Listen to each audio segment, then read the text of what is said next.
everyone. Welcome. I'm so excited to present to you the very first episode of a new show called Dr. Susan Presents The Mentor Project.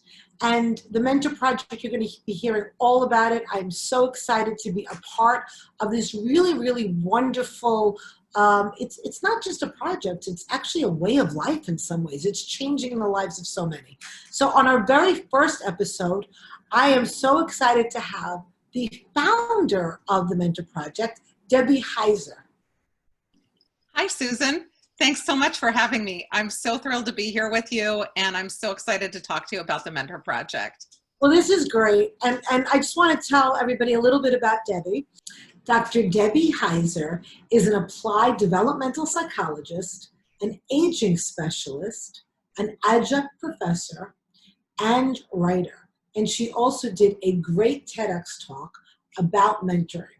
And so I'm so very excited to have her as my very first guest on Dr. Susan Presents the Mentor Project. Your question of what is the most precious natural resource?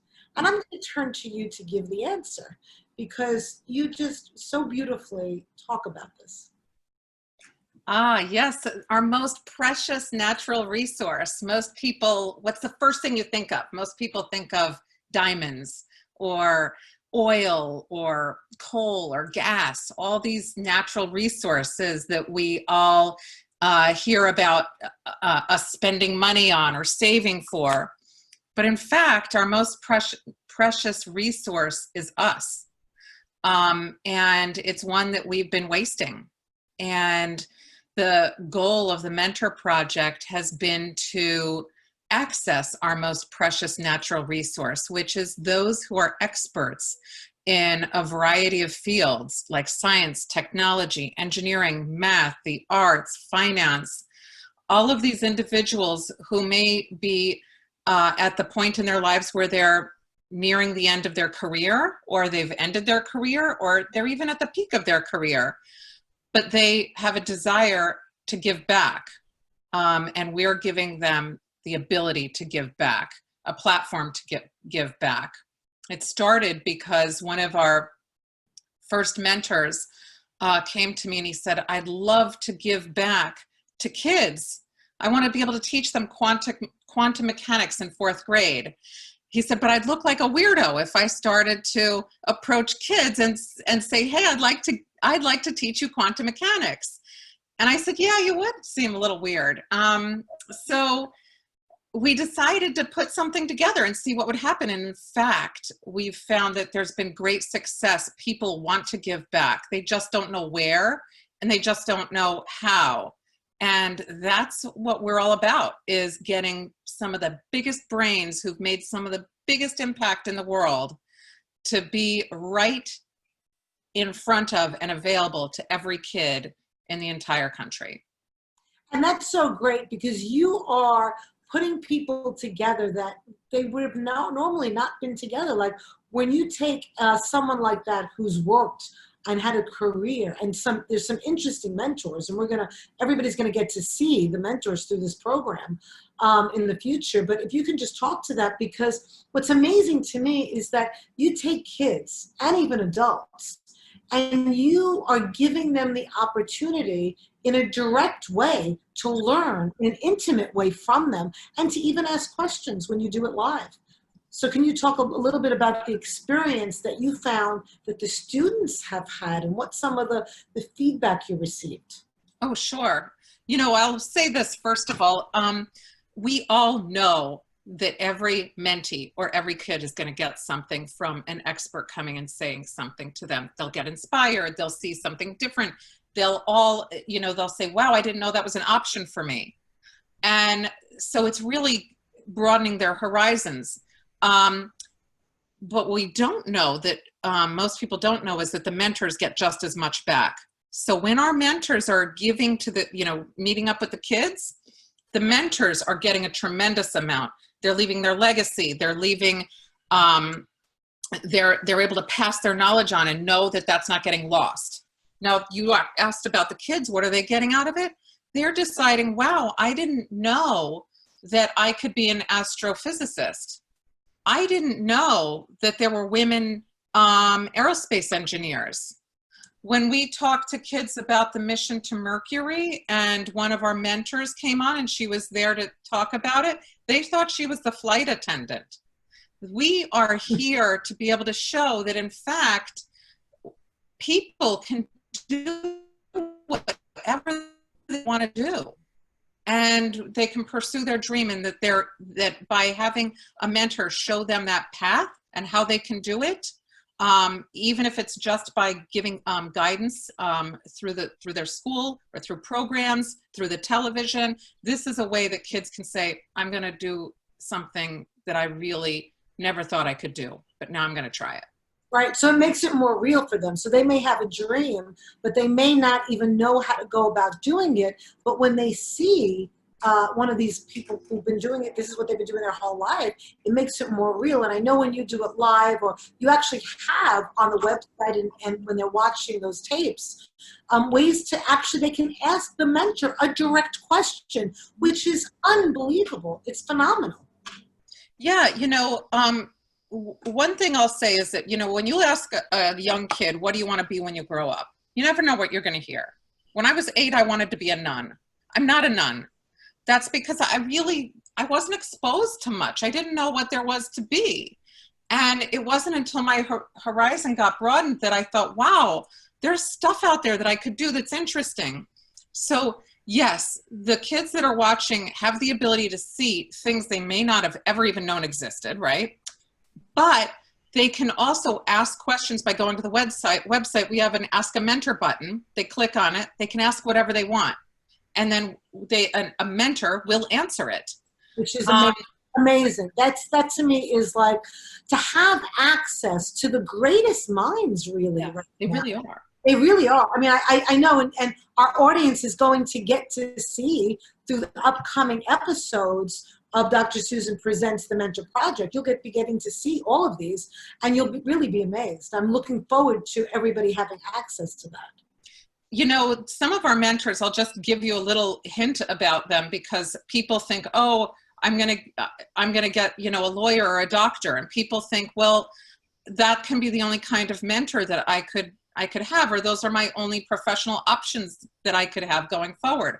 But we have, one of our mentors is the founder of the Firewall.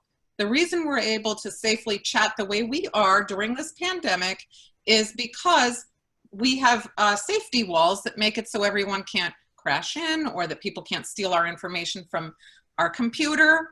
And we also have the person who patented how we use credit cards on the internet. So every time somebody makes a purchase online, which everyone's doing now during this pandemic, we can all say, thanks, Bob, because he's the one that patented how we do that. We also have people who have flown into space. We have astronauts. We have all kinds of people who are everyday people who grew up in regular households, who said, wow, I want to do that. And they followed their dream. But they really needed to have someone show them that that was a possibility. And so the kids have access to all of those people. And that's great. And you will be seeing them soon, because in future episodes, you will have the opportunity to both see their work, see their discussions, see their mentor hour, their talk, and also you'll get to see interviews with me, because I'm going to have the opportunity to interview them. So I'm really excited about bringing all of this to our viewing audience. So, and what's interesting, Debbie, and then I want to just make this comment, is for me, the other beautiful thing about this is we have a problem in this country. We don't tend to value older people. And like you said, it's one of our most precious natural resources. And I know I've been talking about this for a really long time, and it's just so nice, because what this does is it really shows why we should be valuing older people.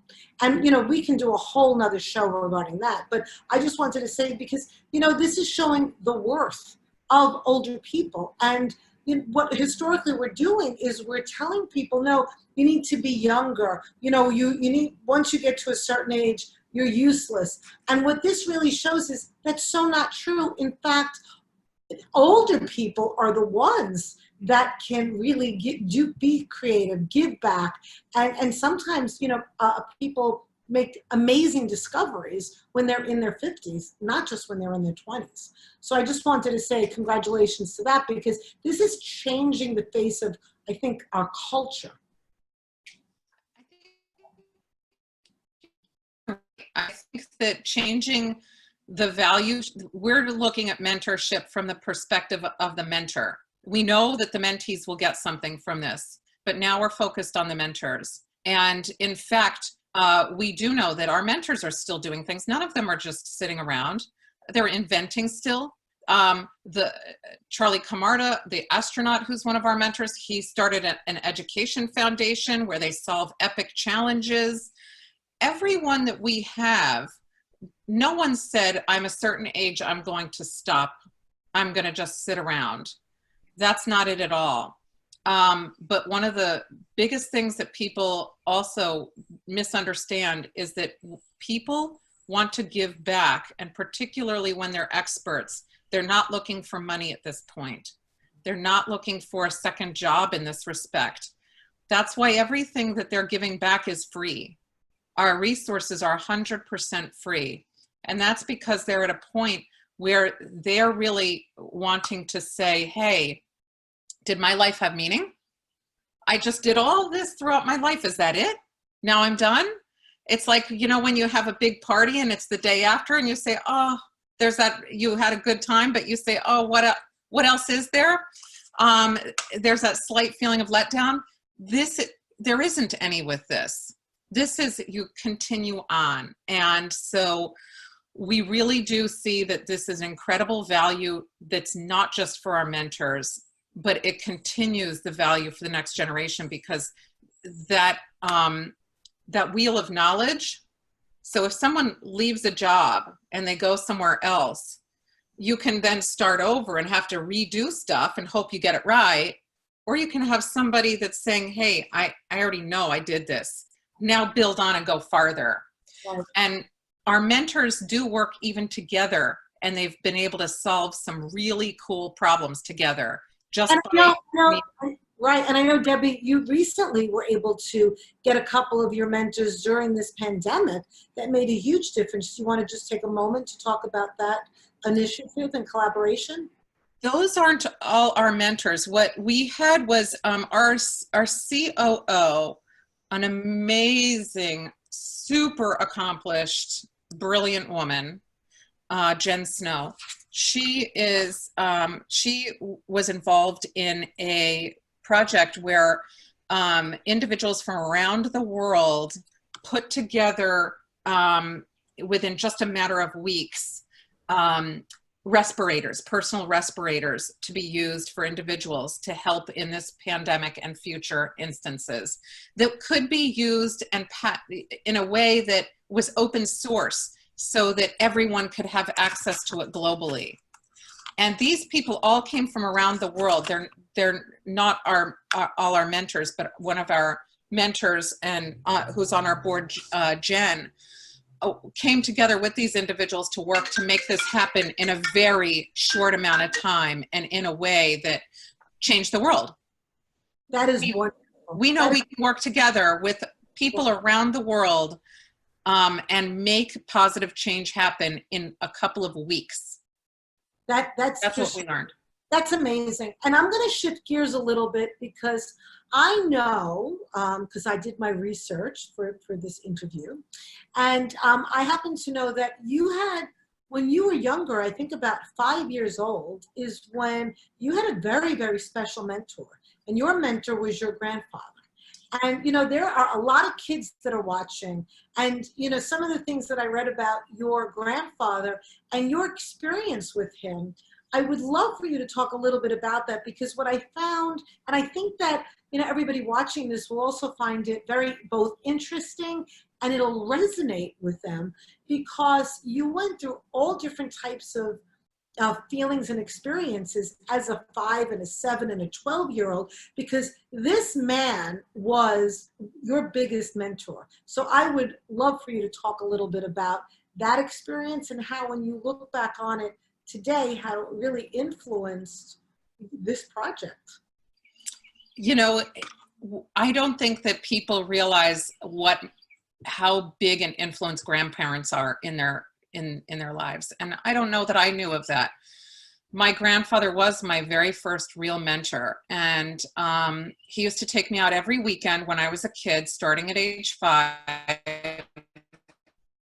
And he'd ride around in this gigantic Cadillac. And it often had the top down. So it was a really huge Cadillac. And we'd ride around, and he would tell me, he would act as though he knew everyone that we were passing by on the street. And he'd tell me a little story about them. He'd be like, oh yeah, that guy Joe over there, he's walking like that so fast and looking like he's upset because his wife got so mad at him because he came home and he was, he was late or whatever. He always had these stories. And at first I thought, wow, he knows everybody. He's such a popular guy. But he said to me, I'm telling you this because you need to know that you don't just pass people by on the street. Everyone has a story. That there's something inside of everyone that you don't know about when you see them. That when... Right, which is so wonderful, because I actually just got the chills hearing that, because that's why I love doing interviews, to tell people stories. So it so resonates with me. Please continue. Yeah. And I didn't know that at the time. And the other thing about my grandfather, he would do this, but I used to get embarrassed going around with him because he was the president of the NAACP in Des Moines, Iowa, which is where I lived. And I didn't understand or know what racism was or any of that. I just didn't, I didn't know what it was, but I knew that everyone treated us badly when we went places. So we'd go to sit down at a diner, and they'd give, it wasn't a diner actually, it was, the name of the place was Sambo's. Like how ridiculous. So we'd go to sit at this pancake place called Sambo's, and they'd say, we're not serving you. And it was... Now, just to clarify, Debbie, your grandfather's white, you're white, and the place is white. I just want to clarify that. It was a place that was, yes. So they were... it was people did not like that he was advocating for equal rights for Black people, that he was integrating. I learned that I didn't know what the word integrating meant, because he was integrating neighborhoods and churches and doing these sorts of things. And I didn't know what that word meant. I just knew that when we went out, that people would treat us badly. So we'd sit down, and like the lady that would come to the counter would say, I'm only going to give you, she would pour a half a glass of orange juice. And he'd say, oh, I'd like a full glass. And she'd say, no, you don't get it. We're not going to give you a full glass. Go get it elsewhere. Go to another place. So, and I would get embarrassed by that. And I thought, well, just don't do whatever you're doing that's causing, me to go out with you, and like people are mean to us. And then he continued to take me out, and I got to continue to see that, and see that in fact, there was something important to what he was doing, and that these weren't going to be our friends anyway. These weren't people that I was going to ever value their opinion of. So it was an interesting journey, and it was one that made me think, okay, you have to stand up for what you believe in, even if it's painful, and you can't please everybody. So stick with your guns and go with what you know is right, and just keep moving. And I think that was something that was powerful for me. Yeah, what a beautiful thing. And I'm just curious, listening to the story, who do you think his mentor or mentors were? I don't know. I really don't know. I know that the reason that he decided to he was always somebody who was sort of headstrong and followed what he wanted to do. And he was a very large man with a big booming voice. But I know that he started with this when he said, hey, he was Catholic. I don't like that they're giving President Kennedy, he wasn't elected president then, but that they were giving a hard time to Kennedy being elected, and he was Catholic. And so he wanted to make change. And that's when he became very politically motivated. But I think he was probably always like that. And I don't know who his mentor was, and I wish I did. Yeah, interesting. Maybe it'll come out one day. You never know. Sometimes people uncover things, in history. So I know that, your grandpa was, as you talked about him, he was one of your biggest mentors. And have you had other ones along the way? Oh, I've had so many mentors, and I'm so thankful to all of them, because my life has taken it's never been a straight and narrow path. And that's a good thing, I think. I've been able to see a door open and go through it and then say, yeah, this is for me. And then say, now I'm going to go this way. And so I remember being in college, and my first, and I had she was my mentor. I don't know what I would call her. She was one of my professors, but I would go to talk to her. And I didn't know how to study. I didn't know how to do anything. I was like, I just didn't know anything that you should know about being in college. And she sat me down, and she would always talk to me, but she finally said, if you're going to do it, do it. If not, just get out, go. And that was a wake-up call for me. And I said, oh, I guess you can't just sit around and have your cake and eat it too. You have to put some work in. And that changed me. Yeah. And I worked hard. I had mentors in graduate school. I've had mentors in my personal life, people who I think are just really people with high values that I admire and want to be more like. Yeah, I think that's such an important message for people, young people, even older people to get, because when I think back, I didn't know that one could have mentors. I didn't really have a lot of people that I considered mentors until now almost. I think I'm first embracing this whole, really looking, because I think, it's interesting because we live in a society that up until this point, it was very individualistic. And the values of doing everything on your own and being independent, it's really a misconception, because no one could do anything by themselves. And so one of the messages that, that I love that you're talking about, and I want to just make it really clear to kids and even to adults, is that you can ask questions. Don't be afraid. You might be sitting there going, I don't know how to do this. Well, nobody knows how to do it until they do it. Even all the mentors that you see, or everyone that we're talking about, there was a time before they did it that they didn't know what they were doing. And I find that and it took me a really long time to realize this, that the most successful people are people who utilize their mentors. And that's what's so important. Connections, make relationships with people. And the Mentor Project is a way for people to do that. And, I just really wanted to underscore that.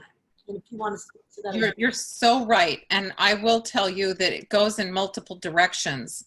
One of my newest, most recent mentors who I value is Adam Gray, and he is mentoring me in social media and PR.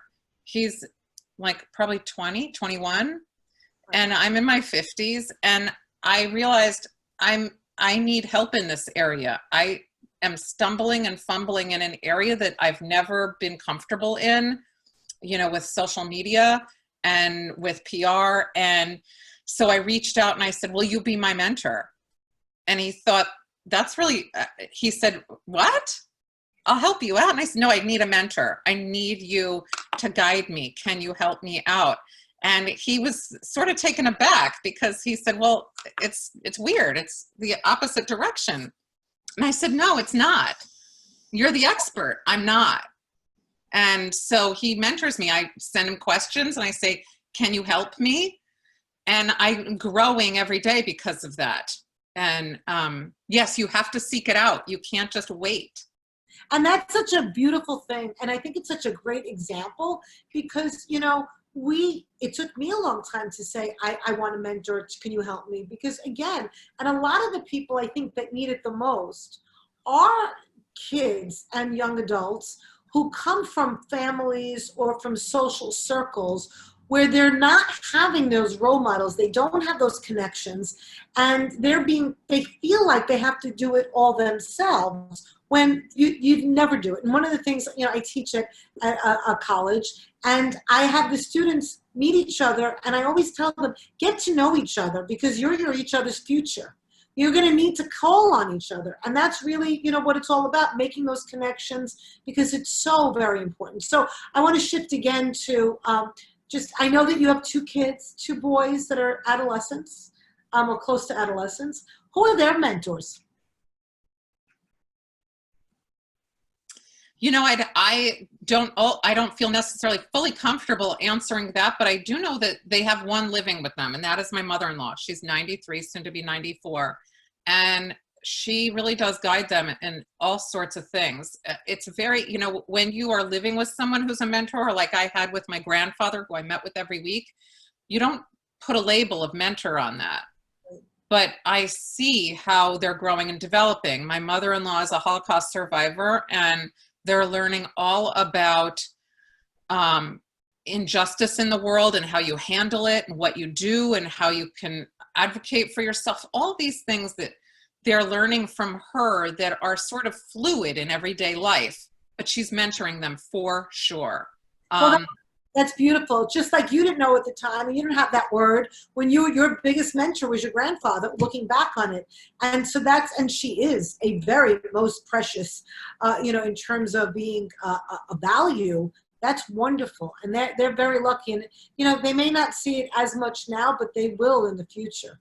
And I know that you and your husband get to see how precious that is for them to be able to have that experience. Oh, absolutely. Even just, she teaches them, they play board games with her every night for about an hour or 2. So she's really, we get to see them learning from her, whether it's a routine or just the relaxation with family, making sure that that family is important. That's a big role to play. So yes, I do get to see that, and it's beautiful. That's great. So if you were going to have, if you wanted the viewing audience to have a takeaway message that's really simple, maybe 1 to 3 things, both kids and adults, what would it be regarding the Mentor Project and what you hope they may get out of it? Both, maybe, 3 points. Sure. Yeah. First, anyone can be a mentor. Anyone. You don't have to be an astronaut to be a mentor. Anyone can be a mentor. Everyone's an expert in something. And that mentors are all around us. And we need to be able to acknowledge that we're getting something from someone. And that acknowledgement helps us to see the gains that we get, and it helps to propel us further. And finally, I think that we need to see life as not just a series of boxes that we check, that we're not just checking off, yes, I did this, I took this test, I took this class, I graduated here, I did this, but that life is a series of meaningful connections that we make, and that the boxes that we checked are the parts that come after that it's the meaningful connections that are actually the most important, and that's really what makes our world work. And that's beautiful because, it's so consistent with some of the things that I was trying to do with my shows in terms of really changing the values in our society, because for a long time, and it still exists, we need to think about what are we really valuing, right? And what is the value? And really, as you so beautifully put it, in terms of what our precious, most precious value are humans. and the experience as well as the connections. So in addition to seeing, as I talked about before, seeing seniors and seeing older people as being more valuable, not less valuable, it's also in terms of, you know, what giving back and providing those experiences. So I just want to say I'm very happy to be a part of the Mentor Project. And this has just been wonderful. And I look forward to presenting both interviews with the mentors and actually the talks from the mentor. Now, if people are interested in going on to the site right now, Debbie, where can they go right now if they can't wait to see a show, you know, next week or tomorrow? Where can they go right now to see the Mentor Project? They can go to www.mentorproject.org. We're also on Facebook, so if you type in The Mentor Project on Facebook, you'll find us. And we have some of our presentations live streamed there, so you can see them there. That's great. And thank you so much again. And I look forward to bringing you, Dr. Susan brings you the Mentor Project. And if you want to get in touch with me, you can also get in touch with me through the Mentor Project. Dr. Susan, thank you. It's been a real pleasure and an honor to have this conversation with you, Debbie. The pleasure was all mine, Susan. Thank you so much. And thank you for all you do. We're so thrilled to have you as one of our mentors. Thank you. Thanks again.